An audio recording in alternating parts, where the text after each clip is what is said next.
Hello everyone and welcome back to your daily government and financial news update. As always, I'm interested in hearing your thoughts on everything, and I wanted to thank everyone for giving my videos likes and sharing them, as that certainly helps push these videos out to other people like you. Okay, so the Department of Education just canceled $3.9 billion more in student loans for right around 200,000 people.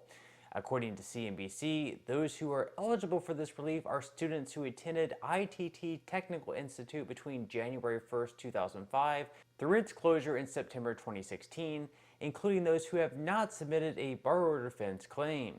Before this, the Biden administration had already approved around $1.9 billion in debt relief for 130,000 people on the grounds that they were misled about their job prospects, ability to transfer credits to other schools, and accreditation of its associate degree in nursing.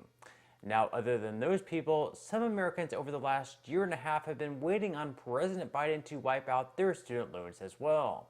When Joe Biden entered office, he promised to cancel $10,000 in student loans for all Americans. And now, CNBC is reporting that President Biden is promising some type of decision on student loan forgiveness by the end of this month, which is less than 2 weeks away. According to the Washington Post, in order to be eligible for this relief, you would need to have earned no more than $150,000 as an individual filer or $300,000 as a joint filer. Now, I would have to say that giving out $10,000 in loan relief to someone earning over $100,000 per year would be quite generous, considering that people with this high of income probably don't need any extra help in paying off their loans. So while we have higher income Americans possibly about to see $10,000 in student loan relief, we'll have millions of lower income Americans struggling to pay for food, rent, and thousands of dollars in credit card debt, not seeing any type of relief whatsoever.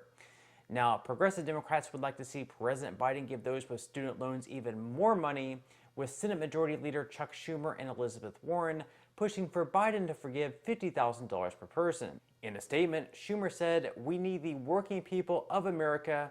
We need this powerful, progressive, thoughtful, and caring labor movement to make this issue the kind of issue that resonates from one end of America to the other. Student loan borrowers can't do all the things people look forward to because every month that damn payment is on their backs.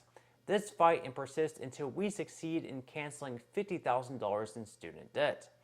Other than student loan relief being on the table by the end of this month, another deadline is also coming up, which is the pause on federal student loan payments without any accrual of interest.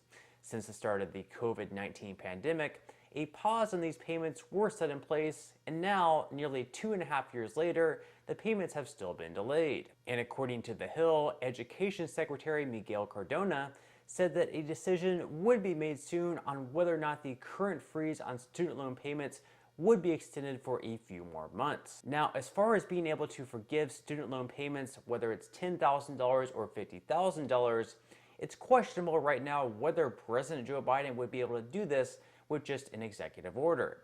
Progressive Democrats have been pushing him to do it this way, which would be without Congress passing any type of bill, but most experts say that he does not have the legal authority to do so, and only Congress would have the power to do so. This means they would need to have the majority of representatives in the House pass a bill for giving an X amount of money, and then 60 in the Senate through a regular piece of legislation, or if Democrats pass another reconciliation bill, they would simply need all 50 Democrats to vote in favor of the relief, with Vice President Kamala Harris once again voting as the tiebreaker. The only question is whether or not moderate Democrats in the Senate, such as Joe Manchin and Kyrsten Sinema, would also vote in favor of this much relief for student loans. This is something that Democrats would also need to get done quickly, considering that a Republican-controlled Congress would be a lot less likely to forgive any amount of student loans, and with the midterm elections coming up in less than 3 months, Democrats don't have long to get any additional spending done. And right now, predictions are that Republicans will take at least back the House. Perhaps Democrats will hold on to the Senate, but it looks like we're going to have at least Republican control in the House and Democrat control in the Senate, which means that Democrats won't be able to pass any more of these reconciliation bills, and we're probably going to see an end to all of this massive spending. Okay, so now moving on to some news regarding stimulus checks. Today, residents of Indiana will be receiving payments of up to $650. This is because in this year alone, the Hoosier State has sent out 2 stimulus checks, the first of which was for $125, and now they're sending out a second one worth $200 per person. Married couples filing jointly will receive the payments all in one check, so if you file jointly and didn't receive the first one, you'll get the 2 payments combined into one check.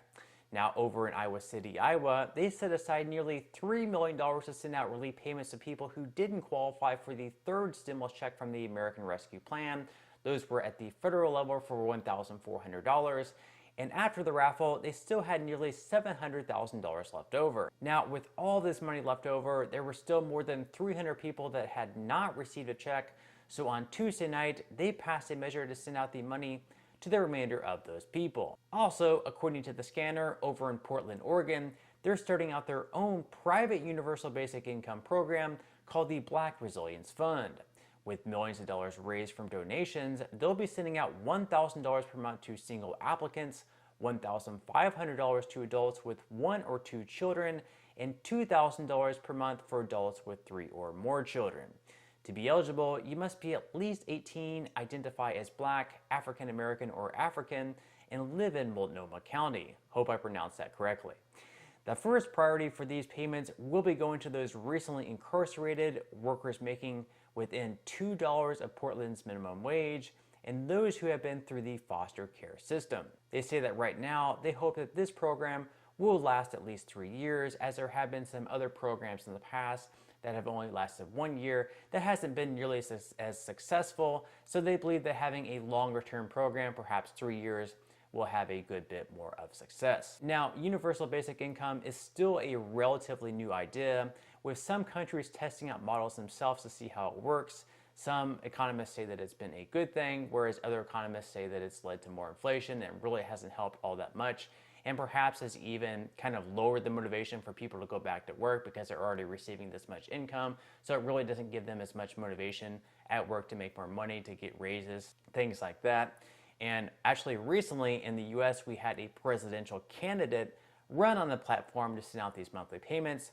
This person's name was Andrew Yang. He's not really all that popular. Some of you guys may have heard of his name, others may not have heard of his name. Let me know in the comment section below if you have heard of Yang. Now, he did say that if he did become president, he would push Congress to pass a piece of legislation that would send Americans $1,000 payments on a monthly basis. According to a poll by Pew Research, though, younger people, specifically age 18 to 29, would support these payments the most. However, nearly 8 in 10 Republicans and Republican-leaning independents would oppose the handouts, with 62% strongly opposing the monthly payments. Now, Democrats, on the other hand, would support these payments the most, with 66% of them saying that they would like to receive the payments. Among Democrats between the ages of 18 and 34, 78% say they would support the payments, and even Republicans in that exact same age group, 41%, the largest by far, say they would also like to receive these monthly payments. So with that said, let me know in the comment section below whether or not you would like to see the United States introduce their own universal basic income program, and why or why not.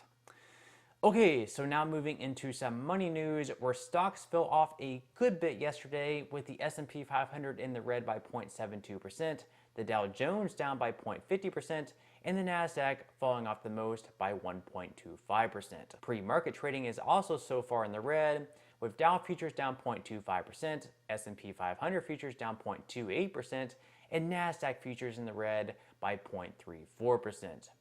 Currently, the emotion driving the market is regarded as neutral, but we're right on the border of being back to greed, which is a swift change from just 1 month ago when fear was the emotion driving in the market. Bitcoin, which rallied into the 25,000s over the past weekend, has since fallen off over the past couple of days, and over the last 24 hours alone has been down by nearly 2%. So with the stock market seeing a pretty good rebound for the first 1.5 months to open up the second half of the year, it definitely wouldn't be a bad time to start investing, or if you've already started investing, to continue dollar cost averaging in. So if you would like to receive 6 free stocks and $5 worth of Bitcoin, in the comment section below, I will leave a link where you can receive just that from my partner in Webull. And even if you don't feel like investing at this time for whatever reason, once you receive the free stocks, you can always sell them for what they're worth and transfer that money right back to your bank account. Now, in total, you should be receiving a value of right around $50 or more at least.